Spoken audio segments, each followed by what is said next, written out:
Welcome back to Film Buff Bros, and in this episode, we're going to talk about our favorite best cast, worst movie. So, I'm going with Batman Forever. I thought about going with Batman and Robin, but I think the cast is a little better in Batman Forever. Val Kilmer, Tommy Lee Jones, Jim Carrey, Drew Barrymore, and who plays Poison Ivy? Not Uma Thurman, she's in the other one. It's Nicole Kidman. Yeah, and then who else is in it?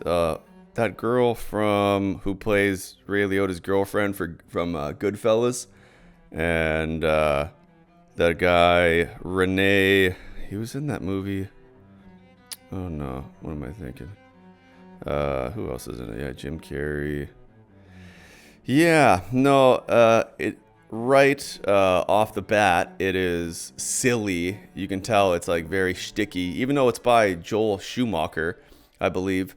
It just went in a completely different direction than Batman and Batman Forever, because those preceded it.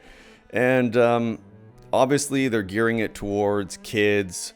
I remember the toys that came with the Happy Meals. They had toys with the Happy Meals for both of them, but it was just way too corny and for kids, and poorly paced. And I think maybe Jim Carrey was the only good apropos casting choice for that movie. But other than that, yeah, terrible movie. Yeah, right off the bat, I love Batman, but right off the bat, I think the first line is he's leaving the Batcave in the Batmobile, and Alfred says, "You want lunch, Mr. Wayne?" And he goes, "I'll get takeout."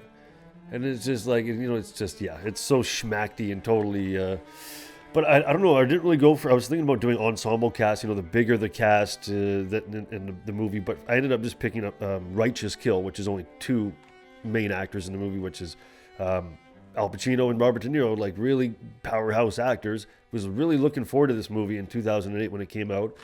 And yeah, it was such a disappointment. Like, the script is terrible. Most of the backup performances are terrible. The camera work is like boring. It's bland. It's sluggish editing. Characters lack personality. So many cliches in the writing. Very predictable movie. 50 Cent's terrible in it. Rob Dyrdek or whatever, he's terrible in it. Yeah, and the score is like a bad 1990s like sci-fi, like low budget 1990s sci-fi score. The voiceover by De Niro sounds way too much like he's trying to do Taxi Driver. The lighting sucks, and most of the acting sucks. I think like the roles aren't bad. You just have two cops who betray each other. They're trying to find a serial killer. Like, that's cool. That's great. But they couldn't do anything with the writing. And the director John Avnet just has no real like signature personality. So yeah, that's a movie that like it's hard to watch. And it's weird because those are couple of my favorite actors. Yeah, it was disappointing. I can barely remember watching it, but I remember giving it a shot and being severely disappointed. It's terrible. Like, I would say like 1 out of 10 stars. Yeah. Would not recommend the movie. Yeah. All right, that's our episode for this week. Tune in next week for another episode, and click down below to like the video and hit the notification icon so you can be notified of all of our upcoming content. And please leave a comment below and let us know what type of movies you want us to review. Appreciate you watching.